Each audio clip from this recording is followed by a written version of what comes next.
నిజంగా చాలా అదృష్టం కింద భావిస్తున్నా.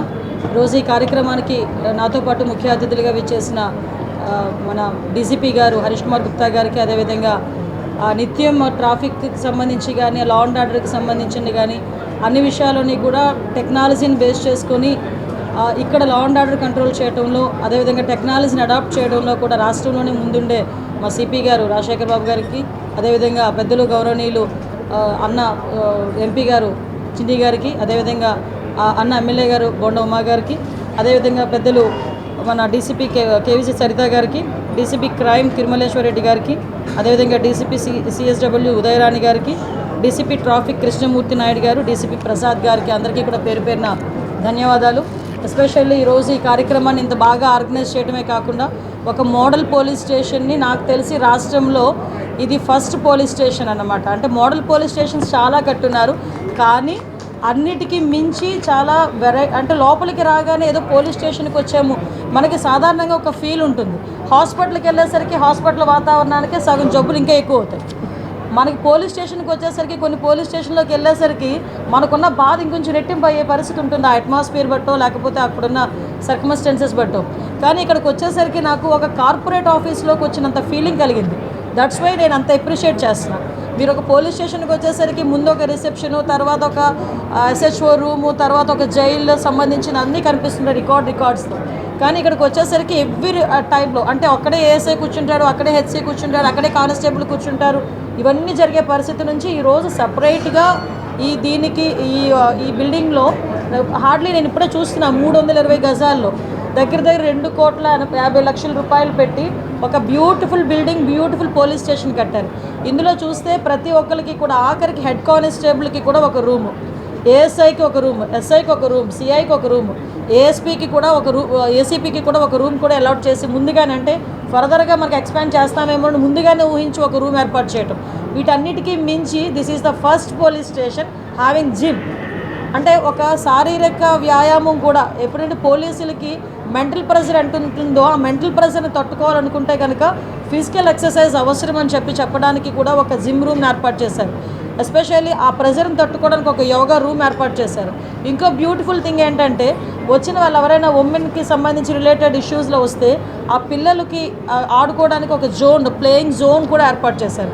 అంటే ఒక పోలీస్ స్టేషన్లో ఇన్ని ఫెసిలిటీస్ కల్పించి, అదే కాకుండా ఈరోజు ఇక్కడ చూస్తే నేరస్తులకి భయం కలిగేలా మీరు అబ్జర్వ్ చేసుకుంటే లాస్ట్ 1 ఇయర్లో నేను చాలా గర్వంగా చెప్తానండి, విజయవాడ సిటీలో ముఖ్యంగా సత్యనారాయణపురం పోలీస్ స్టేషన్ పరిధి ఎలా ఉంటుందంటే, ఒక పక్క రైల్వే స్టేషన్ అంటే డిఫరెంట్ ఏరియాస్ నుంచి వచ్చే వాళ్ళు ఉంటారు, కొంత ఈ గాంజా బ్యాచ్ ఉంటుందని ఒక రకమైన ఆలోచన, ఆ ఏరియాస్లోకి వెళ్తే నైట్ కూడా తిరగలేము అన్న ఒక ఫీలింగు.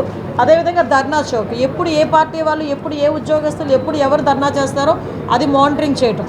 సో ఇటువంటి కొంచెం మనకు చెప్పాలంటే చాలా ఎక్కువగా హాట్స్పాట్స్ ఎక్కువగా ఉన్న ఏరియా ఇదంతా కూడా.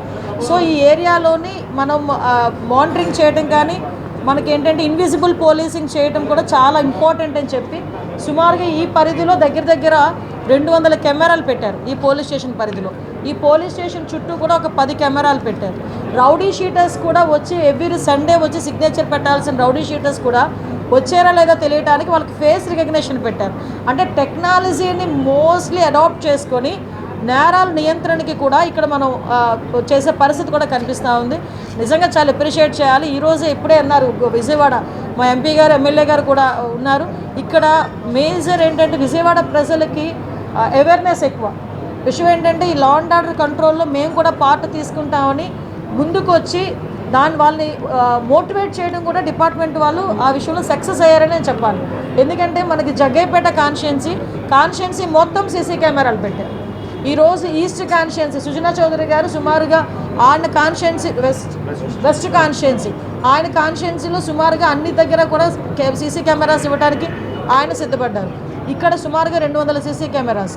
అంటే ఇంకొకటి ఏంటంటే ఇక్కడ కూడా మానిటరింగ్, ఇందాక నేను ఒక దగ్గర విన్నాను మన వాళ్ళు చెప్తా ఉంటే, ఈవెన్ మనకి ఎక్కడైనా లాక్ చేసిన హౌస్కి కూడా వాళ్ళు కెమెరా ఫిట్ చేసి ఆ మానిటరింగ్ కూడా ఇక్కడ పెట్టుకుంటున్నారు. అంటే దొంగతనాలు కూడా జరగకుండా మీరు అబ్జర్వ్ చేస్తే ఏ నేరం జరిగినా కూడా వితిన్ 24 అవర్స్లో పట్టుకోగలుగుతున్నారు పోలీస్ డిపార్ట్మెంట్ అంటే ఆ ఇన్విజిబుల్ పోలీసింగ్ ద్వారానే. ఈవెన్ డ్రోన్ వాళ్ళు ఉన్నా లేకపోయినా ఒక డ్రోన్ రోజు కూడా ఈ పరిధిలో తిరిగే పరిస్థితి కనిపిస్తూ ఉంది.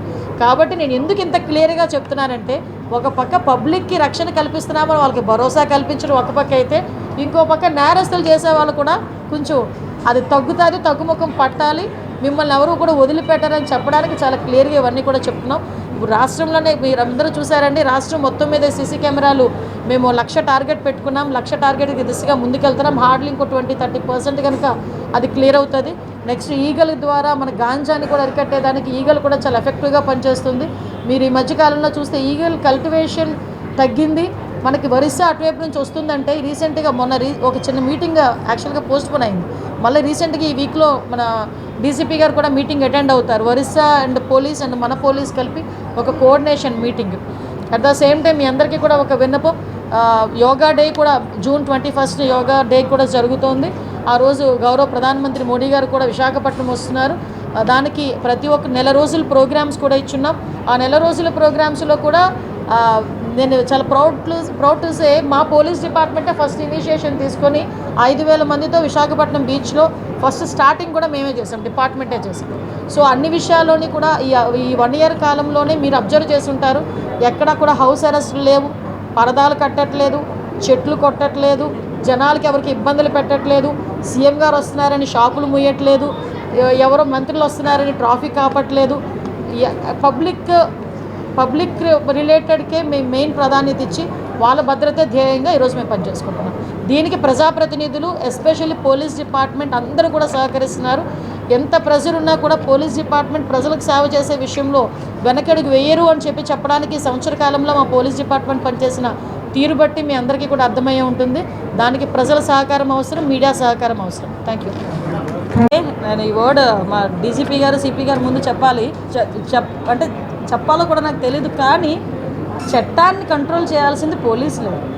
చట్టాన్ని పోలీసులు చేతిలోకి తీసుకోవడం ఏంటి? విషయం ఏంటంటే ఒకటండి, నాకు అర్థం కానిది ఏంటంటే, తప్పు చేసినోడికి కులం ఏంటి, మతం ఏంటి, అదొక్కటి చెప్పండి. అది వాళ్ళు గాంజా బ్యాచ్. నిన్న కూడా మా వాళ్ళు డిపార్ట్మెంట్ అంతా కూడా ప్రెస్ నోట్ కూడా రిలీజ్ చేశారు డీజీపీ గారు. అసలు వాళ్ళ మీద ఎన్ని రౌడీ షీట్స్ ఉన్నాయి, అసలు తెనాల్లోని నాకే కాదండి, మీకు కూడా ఒక సోషల్ రెస్పాన్సిబిలిటీ ఉంది, ఒక విలేకరులుగా మీకు కూడా. ఒక్కసారి తెనాల్లో వాళ్ళ తాలూకా నేచర్ ఏంటి, వాళ్ళ తాలూకా బ్యాక్గ్రౌండ్ ఏంటి అన్నది ఒకసారి చెక్ చేయండి. యాక్చువల్గా ఒక గాంజా బ్యాచ్ పోలీస్ డిపార్ట్మెంట్ మీద చేసుకునేటప్పుడు అంటే ఫర్దర్గా ఒకసారి దానికి కూడా వీళ్ళు రాజకీయ రంగు పులిమేసి దానికి కులాన్ని అంటగట్టి మతాన్ని అంటగడతా ఉంటే ఇంకా పోలీస్ డిపార్ట్మెంట్ ఎలా వర్క్ చేసుకోవాలి? ఒకసారి ఆలోచించాలి. ఇదే పోలీస్ యాక్షన్ తీసుకోలేదు అంటారు,